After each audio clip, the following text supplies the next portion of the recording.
என்ன இளவரசியாரே, தாங்கள் ஊஞ்சல் எனும் அரியாசனத்தில் அமரப்போவதில்லையா? தோழிகள் நாங்கள் அனைவரும் ஆடி பாடி தங்களை ஊஞ்சல் ஆட்டிவிட சித்தமாக இருக்கின்றோம். தாங்கள் என்ன யோசித்துக் கொண்டிருக்கிறீர்கள்? ஏய் போடி, இதோ போய்விடுகிறோம் இளவரசி. ஆனால் பணிப்பெண்கள் நாங்கள் போய்விட்டால் ஊஞ்சலை ஆட்டப் போவது யாராம்? வருவானடி, ஒரு ராஜகுமாரன் குதிரையின் மீது அமர்ந்து வருவான். ஊஞ்சலை ஆட்டி இளவரசியை மகிழ்விக்க ஒருவன் எங்கோ பிறக்காமலா இருப்பான். சரி வாங்களடி போகலாம். இளவரசியாரே, நாங்கள் வருகிறோம். சற்று நேரம் தனிமையில் இனிமை காணுங்கள். தங்கள் கண்ணுக்கினிய ராஜகுமாரன் சீக்கிரம் வந்து விடுவான். வாங்களடி போகலாம். ஏய் இருங்களடி, போகாதீர்கள். நான் சற்று நேரம் யோசனை செய்து கொண்டிருந்தால் பெரிதாக நையாண்டி செய்ய ஆரம்பித்து விட்டீர்களே. இதுதானே வேண்டாம் என்கிறது. அப்படி என்னடி யோசனை? என் தம்பியை பற்றிதான். அவன் 6 வருடம் கழித்து வீட்டிற்கு வந்திருக்கிறானடி. 6 வருடம் கழித்தா? இதுவரை எங்கே இருந்தான்? ஏய் மக்கு, அவன் பாடசாலையில் தங்கி படித்துக் கொண்டிருந்தானடி. ஆமாம் அடி. இப்போது அவனை என் தந்தை அழைத்து வந்து விட்டார்.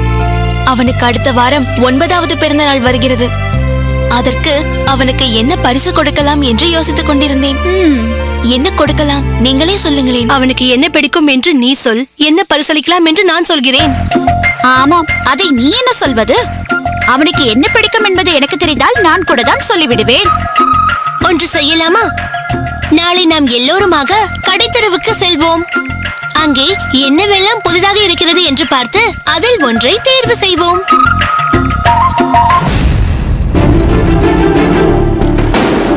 ஐயோ, புனிதாவும் அவளது கணவரும் வருகிறார்களே.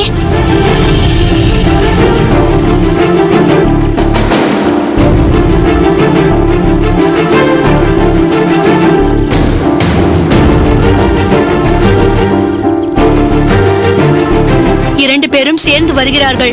பயமாக இருக்கிறதடி. இரடி, எதற்கு பயப்பட வேண்டும்? யாருக்கு தெரியும், அன்று புனிதாவை அடித்தது போல் நம்மையும் அடித்து விட்டால்? வேண்டாம் அடி, நான் போகிறேன். இரு கமலி, நாங்களும் வருகிறோம். தஞ்சா வேண்டாம், நீயும் வந்துவிடு, ஓடிவிடலாம். நீ வரமாட்டாய், நாங்கள் செல்கிறோம். வாருங்கள். இருங்களடி, இருங்கள்.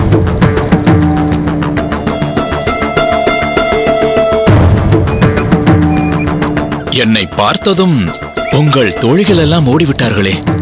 ஆமாம், நான் சென்ற முறை வந்தபோது நடந்து கொண்ட விதம் அப்படி. மாறிவிட்டார் தஞ்சா, ரொம்பவும் மாறிவிட்டார். இவரிடம் குடிக்கொண்டிருந்த அசுர குணங்கள் ஒவ்வொன்றையாக விரட்டிய பெருமை ராமானுஜரையே சேரும். ஆமாம், புனிதா உங்களிடம் எல்லாவற்றையும் சொன்னதாகச் சொன்னாள். நான் ராமானுஜரை ஏமாற்றி என் வேலையை முடித்துக் கொள்ள வேண்டும் என்று எண்ணிதான் சென்றேன். ஆனால் ஏமாற்றுகிறேன் என்று தெரிந்து கொண்டும் என்னை மாற்றத்தான் பார்த்தார் அந்த மகா புருஷர். என் மீது கோபமோ காழ்ப்புணர்ச்சியோ சிறிதளவும் அவர் கொள்ளவில்லை. நீ என்று சொன்னாயே தஞ்சா, ராமானுஜரை யாராவது ஏமாற்ற பார்த்தால் அவர்கள்தான் ஏமாந்து போவார்கள் என்று. அது இன்னும் என் காதுகளில் ஒலித்துக் கொண்டே இருக்கிறது. உன் கணவரால் ராமானுஜரை ஒன்றும் செய்ய முடியாது என்று சொன்னாயே, அது 100க்கு 100 உண்மை. இவரால் அவரை ஒன்றும் செய்ய முடியவில்லை. ஆனால் அவரால் இவரை ஒரு சத்புருஷனாக மாற்ற முடிந்திருக்கிறது. ஒரு மிருகத்தை போல் நடந்து கொண்டதற்கு இன்று மன்னிப்பு கேட்கிறேன். என்னை மன்னித்து விடுங்கள். உங்கள் தோழிகளிடமும் என்னை மன்னிக்கச் சொல்லுங்கள். இந்த திருமணத்தை நிறுத்த வேண்டும் என்று எவ்வளவு விடாப்பிடியாக இருந்தாய். ஏன், காந்திமதி மாமியும் கூட எங்கள் வீட்டிற்கு வந்து அவமானப்பட்டு திரும்பினாளே. ஆனாலும் இந்த திருமணம் நடந்திருக்கிறது. ஏன் தெரியுமா? ராமானுஜர் என்ற அந்த உயர்ந்த வைஷ்ணவரின் சம்பந்தம் இவருக்கு கிடைக்க வேண்டும் என்றுதான். அவர் வழியே இவர் நல்வழிப்பட வேண்டும் என்றுதான். ஆமாம் புனிதா, நீ சொல்வதும் கூட ஏற்றுக்கொள்ளும்படியாகத்தான் இருக்கிறது. நிச்சயம் அதை ஏற்றுக்கொள்ள வேண்டும். இந்த திருமணம் நடக்காமல் போயிருந்தால் நான் இன்னமும் கேடுகட்டு சீரழிந்திருப்பேனோ என்னவோ. அப்படி நினைக்காதீர்கள். நீங்கள் இப்படித்தான் நல்வழிப்பட வேண்டும் என்று பெருமாள் நினைத்திருக்கிறார். அதை யாராலும் மாற்ற முடியாது. எது எப்படியாக இருந்தாலும் இன்று நான் அருமையான கணவரோடு அற்புதமான ஒரு வாழ்க்கையை வாழ்ந்து கொண்டிருக்கிறேன். இவற்றிற்கெல்லாம் தான் காரணமில்லை என்று ராமானுஜர் தன்னடக்கத்துடன் கூறிக்கொண்டாலும் இறைவனுக்கு அடுத்தபடியாக நான் நன்றியுடன் தொழ வேண்டியவர் அந்த ராமானுஜரே. ஆமாம் தஞ்சா, ராமானுஜர் இவர் மீது கருணை காட்டவில்லை என்றால் இந்த அற்புதமான வாழ்க்கை எனக்கு கிடைத்திருக்காது. என் கணவர் இறைவனுக்கு அடுத்தபடியாக ராமானுஜரை வணங்கலாம். ஆனால் நான் ராமானுஜருக்கு அடுத்தபடியாக இறைவனை வணங்குவேன் என்று சொல்ல மாட்டேன். ராமானுஜரையே என் தெய்வம் என்று எண்ணி வழிபடுவேன். உங்கள் எல்லோரையும் பார்த்து மன்னிப்பு கேட்கலாம் என்றுதான் புனிதாவோடு இங்கே வந்தேன். உங்கள் தோழிகளோடு மன்னிப்பு கேட்க முடியாவிட்டாலும் உங்களிடமாவது கேட்டுவிட்டேன் என்பதில் என் மனம் சற்று சமாதானம் அடைகிறது. சரி, நாங்கள் புறப்படுகிறோம் தஞ்சா. வருகிறோம். சரி.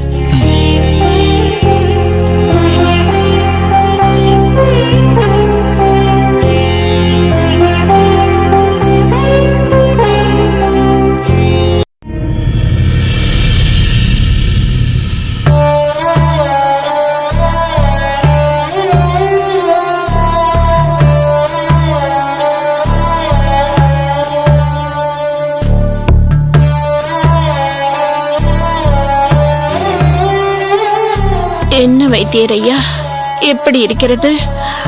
ஒன்றும் இல்லை அம்மா. நேற்றைக்கு இன்று பரவாயில்லை. உடம்பு தேறி இருக்கிறது. அப்படியா சொல்கிறீர்கள்? எனக்கு என்னவோ நேற்றை விட இன்று ஓய்ச்சல் அதிகமாக இருக்கிறது போல் தோன்றுகிறது. அது நேற்று இரவிலிருந்து தாங்கள் ஒன்றும் ஆகாரம் எடுத்துக்கொள்ளவில்லை அல்லவா, அதனால் சற்று அப்படி தோன்றும். எங்கே வைத்தியரே, வாயில் வைக்க முடியாமல் எல்லாம் கசப்பாக இருக்கிறதே. எது என்று நான் உண்பது? இதனாலேயே ஆகாரம் செல்லவில்லை. இன்று ஒரு சூரணமும் கஷாயமும் தருகிறேன் அம்மா. சூரணம் 5 வேளையும், கஷாயம் 2 வேளையும் சாப்பிட்டால் போதும். கசப்பு நீங்கி வாயில் சுவை வந்துவிடும். ஒன்றும் கவலைப்படாதீர்கள் அம்மா. 2 நாட்களுக்கு பிறகு நீங்களே எழுந்து உட்கார்ந்து கொண்டு விடுவீர்கள்.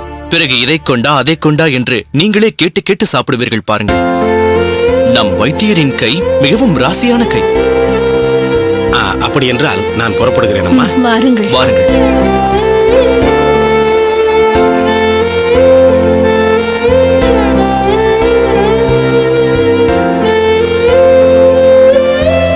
வைத்தியரையா, 4 நாட்களாகிவிட்டது. இன்னும் காய்ச்சல் குறைந்ததாக தெரியவில்லை. எதனால் இப்படி? அவர்களை கலவரப்படுத்த வேண்டாம் என்றுதான் சொல்லவில்லை.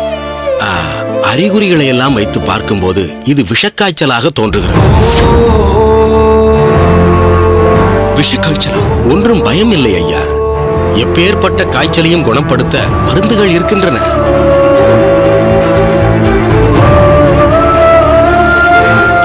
இந்தாருங்கள்.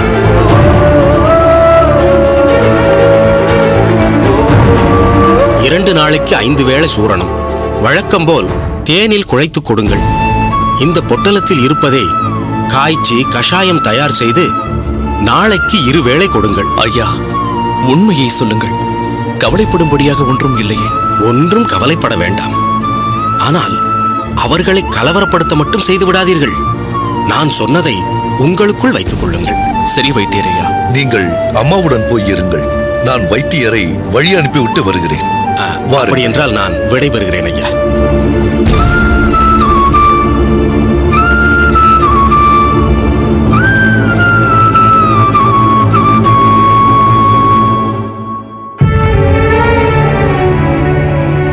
என்ன கூரேசா, வைத்தியர் என்ன சொல்கிறார்? ஒன்றும் இல்லை அம்மா. சாதாரண காய்ச்சல் தானாம். 2 நாட்களில் பூரண குணமடைந்து விடுவீர்கள் என்று சொல்கிறார். இல்லையப்பா, அவர் எதையோ மறைக்கிறார். அம்மா? ஆமாம் அப்பா. இல்லை அம்மா, உங்களுக்கு ஒன்றும் இல்லை. கோரேசா, என் உடம்பு பற்றி எனக்கு தெரியாதா? இது சாதாரண காய்ச்சல் என்று எனக்கு தோன்றவில்லை. சாதாரண காய்ச்சலாக இருந்தால் நம் வைத்தியரின் சூரணத்தில் 2 நாட்களில் எழுந்து விடுவேன். மூட்டுகளில் வலி இருப்பது சற்று அசாதாரணமாக தெரிகிறது. இல்லை அம்மா, நீங்களாக ஏதேதோ கற்பனை செய்து கொள்கிறீர்கள். வைத்தியர் சூரணத்தை மாற்றி கொடுத்துள்ளார். நிச்சயம் 2 நாட்களில் குணமாகிவிடும். வேண்டுமென்றால் பாருங்கள். நான் போய் சூரணத்தை குழைத்து எடுத்துக் கொண்டு வருகிறேன். வேண்டாம் அப்பா, இப்போது வேண்டாம். ஏனம்மா? சற்று நேரம் போகட்டும், நான் உன்னுடன் பேச வேண்டும். மருந்தை சாப்பிட்டு விட்டு பேசலாமே அம்மா. இது ஒன்றும் சாதாரண காய்ச்சல் இல்லை. கைகால் குடைச்சலும் மூட்டு வலியும் இது வேறு ஏதோ ஒன்று என்று எனக்கு தெரியப்படுத்துகின்றன. எல்லாம் 2 நாட்களில் சரியாகிவிடும் அம்மா. ஆகாது. நான் கூறப்போவதை சற்று கலவரப்படாமல் கேள். கலவரப்படாமல் கேட்க வேண்டுமா? இப்படி தாங்கள் சொல்வதே என்னை கலவரப்படுத்துகிறதே அம்மா. அப்படி சொல்லாதே குரேசா. உன்னால் உறுதியுடன் இருக்க முடியும். உன் தந்தையோடு ஆலோசித்து நான் ஒரு உயில் எழுத நீ ஏற்பாடு செய்ய வேண்டும். அம்மா, ஏன் இப்படியெல்லாம் பேசுகிறீர்கள்? தங்களுக்கு ஒன்றும் ஆகவில்லை. நீங்கள் சற்று ஓய்வெடுத்துக் கொள்ளுங்கள். நாம் பிறகு பேசலாம். நான் மருந்தை குழைத்துக் கொண்டு வருகிறேன். அதை சாப்பிட்டுவிட்டு உறங்கி ஓய்வெடுங்கள். குரேசா, நான் கூறுவது உனக்கு புரியவில்லையா? சாதாரண காய்ச்சலுக்கும் இதற்கும் எனக்கு நிறைய வித்தியாசம் தெரிகிறது. இருக்கட்டும் அம்மா. அதற்காக உயில் எழுத வேண்டும் என்று தாங்கள் சொல்வது மிகவும் அதிகப்படியாக தெரிகிறது. சரி, உனக்கு அப்படி படுகிறதென்றால் இப்போதைக்கு அதை பற்றி பேச வேண்டாம். ஆனால் உன்னிடம் வேறு ஒன்று கேட்பேன். அதையாவது நீ நிறைவேற்றுவாயா? இப்படியெல்லாம் நீங்கள் பேசுவது என் மனதை ஏதேதோ செய்கிறதம்மா. இருந்தாலும் பரவாயில்லை. நான் என்ன செய்ய வேண்டும் சொல்லுங்கள். எனக்கு ராமானுஜனை பார்க்க வேண்டும் போல் இருக்கிறது. அவனிடம் பேச வேண்டும் என்று தோன்றுகிறது. ராமானுஜனை இங்கு அழைத்து வர முடியுமா? இவ்வளவுதானே? நிச்சயமாக அழைத்துக் கொண்டு வருகிறேன். இப்போது நான் சொன்னதைப் போல மருந்தை குடைத்துக் கொண்டு வருகிறேன். அதை சாப்பிட்டுவிட்டு உறங்குங்கள்.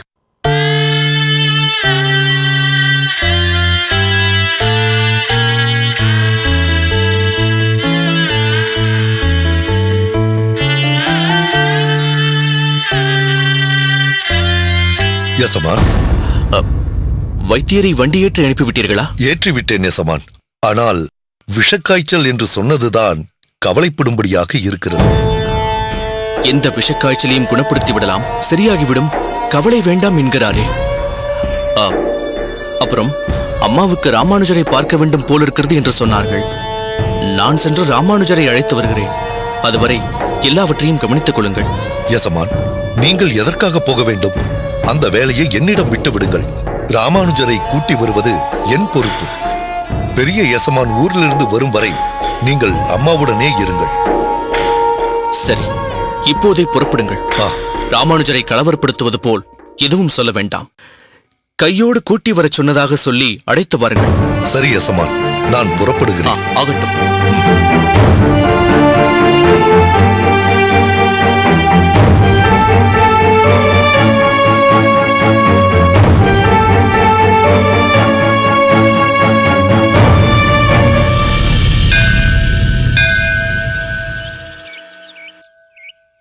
கதிரேசா, உத்தராயண புண்ணியகால உற்சவம் சீக்கிரமே தொடங்க இருக்கிறது.